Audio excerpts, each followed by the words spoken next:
Bonjour. Suite à des demandes, je fais une petite vidéo de cohérence cardiaque. Alors la cohérence cardiaque, on peut en parler en 5 secondes, tout comme en 50 heures.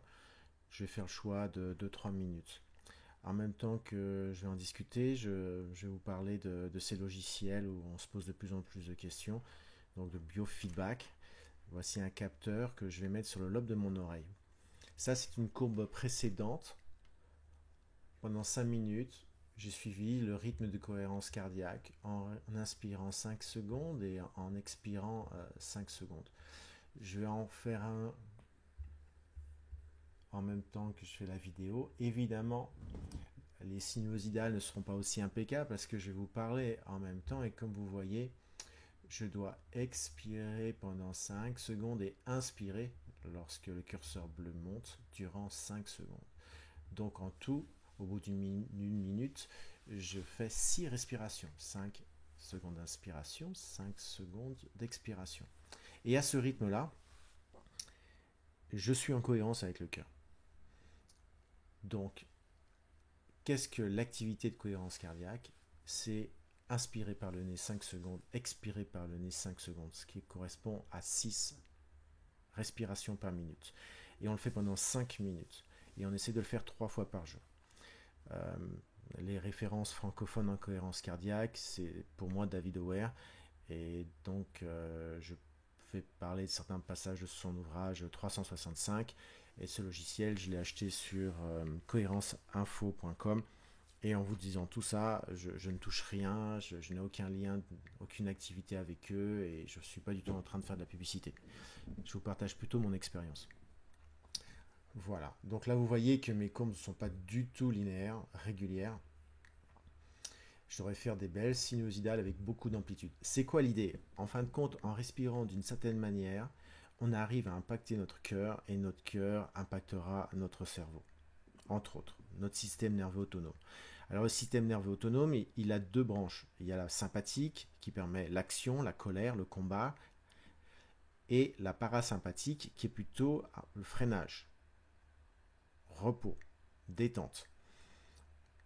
Quand j'expire, je suis plutôt sur ce travail de freinage, de repos, de détente. J'active le nerf vague. Lorsque j'inspire, je suis plus dans l'action. Inspirer avant de partir, avant de faire un sprint.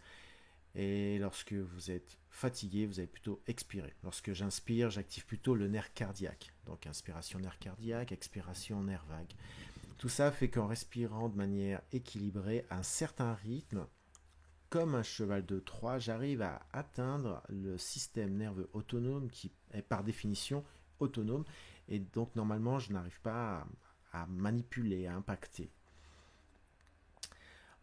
En faisant ça et en créant cet équilibre, je, j'arrive à un meilleur effet sur mon cœur.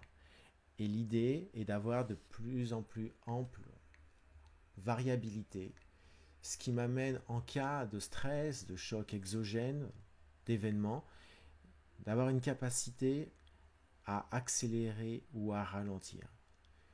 Voilà, une sorte de flexibilité du cœur. Donc en inspirant, je vais plutôt avoir une tendance à augmenter mon rythme cardiaque, donc à baisser l'intervalle de temps entre chaque rythme. Et lorsque j'expire, j'ai une tendance à plutôt euh, diminuer mon rythme cardiaque et donc d'étendre le temps qu'il y a entre chaque battement.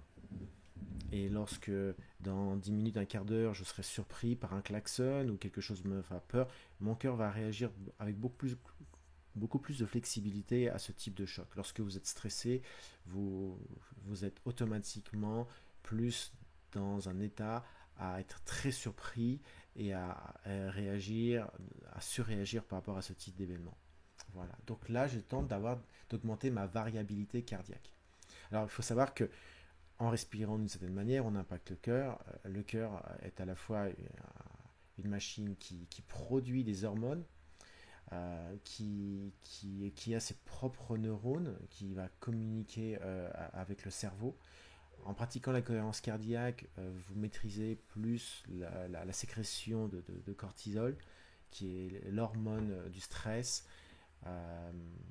la DHEA, qui, elle, est appelée l'hormone de jouvence, et quand on vieillit, elle a tendance à fortement diminuer. On parle aussi d'une augmentation des immunoglobulines A, qui sont des défenses immunitaires. Et aussi, ça nous met plus facilement au niveau des ondes alpha, ce qui favorise l'apprentissage, la mémorisation et qu'on utilise beaucoup en relaxation. Euh, Là, je vais me taire et je vais essayer maintenant de me mettre dans le rythme et vous allez voir les différences de courbe, si j'y arrive.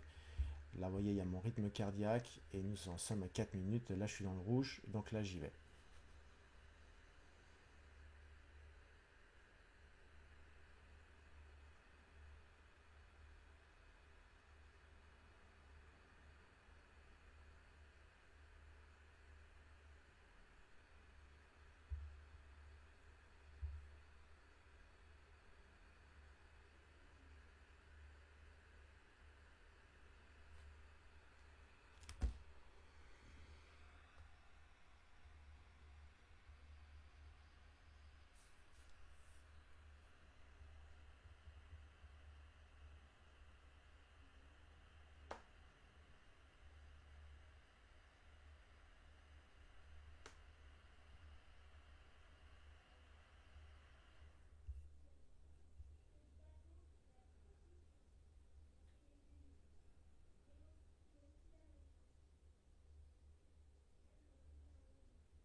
Je vais pas plus prendre de votre temps, mais vous voyez, comme concentrant, j'arrive à avoir des sinuosidales plus claires, plus régulières, et vous voyez qu'au niveau de la performance, si je puis dire, je suis dans le vert et je suis à des niveaux de 3. Donc là, j'ai mon rythme cardiaque, là, j'ai mon temps, là, c'est une sorte de niveau, et là, globalement, dans quelle zone j'étais, voilà.